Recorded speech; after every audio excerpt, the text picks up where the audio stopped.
Hello, friends. Today I will tell you about a film called Law-Abiding Citizen. Enjoy watching. Once in the city of Philadelphia, a violent crime occurred. Late in the evening, two robbers broke into Clyde Shelton's house, Rupert Ames and Clarence Darby.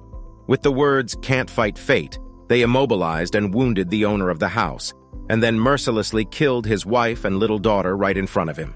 The criminals were soon detained and brought to justice, and a young assistant prosecutor, Nick Rice, took up the case. Shortly before the trial, Nick informs a heartbroken Clyde that the prosecution does not have sufficient evidence, so they agreed with Darby that he will testify against Ames and in return will receive a reduction in prison time. Upon hearing this, Clyde begs Nick not to make a deal with Darby and do everything possible to ensure that both criminals receive a fair punishment. However, referring to the structure of the legal system, Nick said that the deal had actually already taken place. As a result, the thief Rupert Ames was sentenced to death, and the murderer Clarence Darby was imprisoned for 3 years. After leaving the courthouse, a satisfied Darby shakes hands with Nick, and Clyde notices it. It's been 10 years since then. Nick, as usual, came to work, after which he and his assistant Sarah Lowell went to the execution of Rupert Ames. Apparently, the woman will be attending such an event for the first time, so she is noticeably worried. Noticing this, Nick tells her that after a painless injection, a person will simply fall asleep forever. However, after the sentence was carried out, Rupert Ames died in terrible agony. Concerned about what happened, Nick confers with colleagues and suggests that the lethal injection machine could have been intentionally damaged by someone. However, soon an empty IV is brought to him with the words, "Can't fight fate," written on it. Nick remembers that exactly the same words were once uttered to him in the courtroom by Clarence Darby. The man immediately goes after the criminal together with his colleagues. Meanwhile, Darby answers a call to an anonymous person who warns him about the approach of the cops. The newly minted guardian angel orders the criminal to escape through the roof and informs him that there is a police car nearby with a stunned driver inside. Darby climbs into the car and, taking the gun from the driver, orders him to leave faster. Soon, finding himself in a vacant lot, the driver gets out of the car, unexpectedly removes his wig and glasses, under which Clyde Shelton himself appeared. Recognizing him, Darby tried to shoot him, but needles suddenly pop out of the pistol grip and dig into his arm. Clyde informs the criminal that he has just been paralyzed by a special poison, tetrodotoxin, which does not affect the nervous system, but leaves the victim the opportunity to feel pain. Late in the evening, Clyde brings the immobilized and terrified Darby to an abandoned warehouse, where he slowly puts tourniquets on him so that he does not die prematurely from blood loss. An injection of adrenaline will not allow the killer to switch off, so he will have a long night.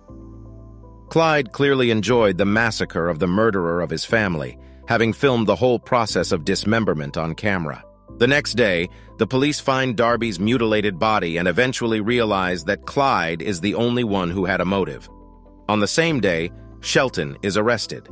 However, during his interrogation, the investigation faces a real problem. There is no direct evidence against Clyde. The motive alone is not enough to put him away. Nick asks the prisoner a series of simple and unambiguous questions, to which Clyde answers evasively.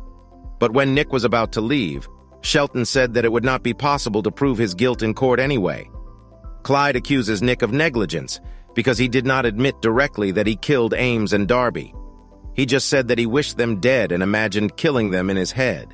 Besides, he could have been framed, and Darby could have been killed by completely different people. Therefore, the jury is likely to be on the side of Clyde, who has lost his family. However, if Nick brings an orthopedic mattress to Clyde's cell, he will receive a sincere confession from him.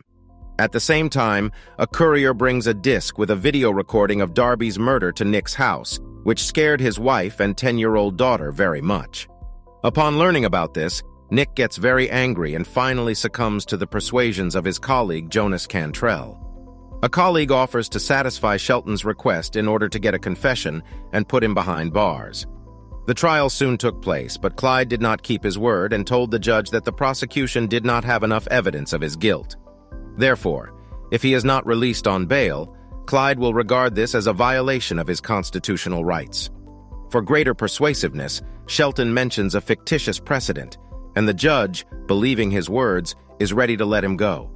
But suddenly, Clyde starts insulting the woman, accusing her of believing his lies and almost letting him go home, even though he killed 2 people.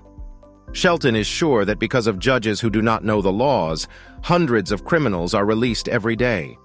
An enraged judge denies Clyde bail, and he returns to prison. The next day, he, as expected, gives a frank confession to Nick in the case of Ames and Darby. When Nick was about to leave, Clyde unexpectedly offered him a new deal. If a big juicy steak with a side dish is brought to his cell at exactly 1 o'clock in the afternoon and music is turned on, then Clyde will tell where to look for Darby's lawyer, Bill Reynolds, who disappeared 3 days ago. Reluctantly, Nick decides to fulfill his request, but he is late by as much as 8 minutes. After receiving a delicious lunch, Clyde still gives the coordinates, and Nick hurries by helicopter to the specified location. At this time, Shelton brutally kills his cellmate, after which he is transferred to the punishment cell. Soon, Nick finds a small hiding place in the ground and a dead Reynolds with an oxygen mask on his face. It turned out that oxygen stopped coming to him at a certain time. They flew here from the prison in 15 minutes, so if Clyde's lunch had been delivered on time, the lawyer would have been alive. Upset, Nick returns to prison and asks Shelton why he tortured and killed his victims. Clyde replied that people should be held accountable for their words and actions. Then Nick returns the bracelet made by his daughter to Clyde and asks the question, would his deceased wife and daughter approve of Clyde's actions? Clyde says they won't say anything anymore. They are not alive. Meanwhile, Assistant Sarah finds interesting information about Clyde. It turns out that he has 9 real estate objects registered first to him and then transferred to a certain Panamanian corporation. District Attorney Jonas decides to take advantage of old connections and, together with Nick, sets up a meeting with a government spy. He tells them that Clyde Shelton is a born strategist who can kill anyone from a distance. The Ministry of Defense always turned to him in those cases when it was necessary to eliminate the objectionable quietly, without leaving evidence. So if Clyde wants to get rid of someone, then no one can stop him. Therefore, the best way to stop him is simply to shoot him in the cell. Concerned, Nick and Jonas visit a federal judge the next day and persuade her to put Clyde in complete isolation, as he is much more dangerous than he seems. The judge agrees, but does not have time to sign the relevant document because she dies from an explosive device planted in her phone. Nick returns to prison and tells Shelton that revenge will not help him get his family back. However, his words infuriate Clyde. The man declares that this is not revenge, but a war that he has declared against the entire corrupt justice system. Then Clyde makes a new demand to Nick. Either he will be released before 6 p.m. and all charges will be dropped, or he will kill everyone. Nick, of course, refused Clyde and sat down with Sarah to check the cases of all the convicts in prison, assuming that Shelton had accomplices. However, when the working day came to an end, Nick had to regret his decision very much. 6 employees of the Ministry of Justice were blown up in their own cars, and among the dead was Sarah Lowell, whom Nick valued very much. Later, near the prison wall, the police found a radio transmitter, which just triggered the bombs planted in the gas tank. Fearing for the lives of his wife and daughter, Nick sent his family on vacation away from the city, and he returned to prison. There he began beating Clyde and demanding that he immediately stop killing innocent people. Shelton lets him know that he is not going to stop. After the funeral of Sarah Lowell, Jonas goes to a press conference, unaware that there is another person in the cemetery besides them. The unknown controls a robot equipped with a whole arsenal, which first disables all the electronics in the cars and then shoots and blows up Jonas's car. Completely depressed, Nick resigns. However, the mayor of the city, April, not only does not accept her, but also appoints Nick as the new district attorney instead of Jonas. After that, the mayor introduces a state of emergency in the city. They are again trying to find a way to deal with Clyde Shelton.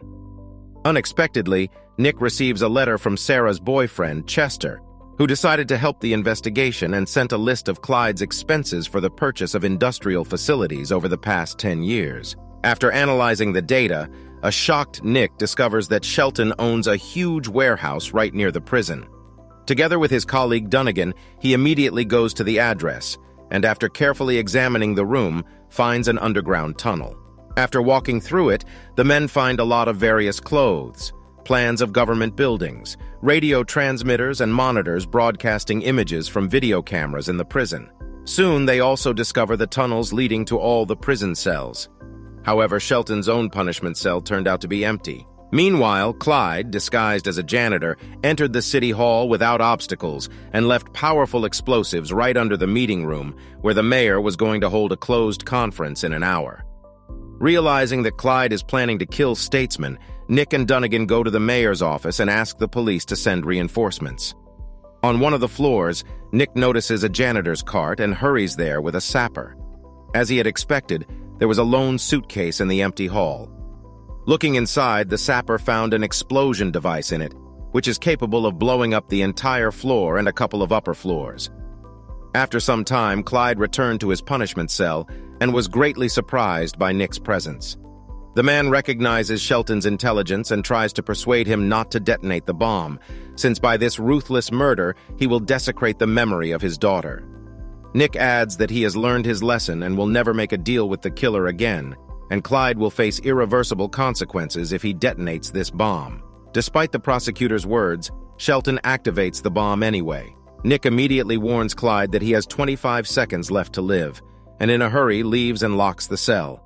At the same time, Dunnigan locks the exit to the tunnel, and Clyde, perplexed, finds a bomb under his bunk. Soon there is a strong explosion, and Clyde Shelton dies clutching a bracelet that his beloved daughter gave him. In the final scene, Nick comes to the concert hall for the first time in many years to listen to his daughter's performance with his wife.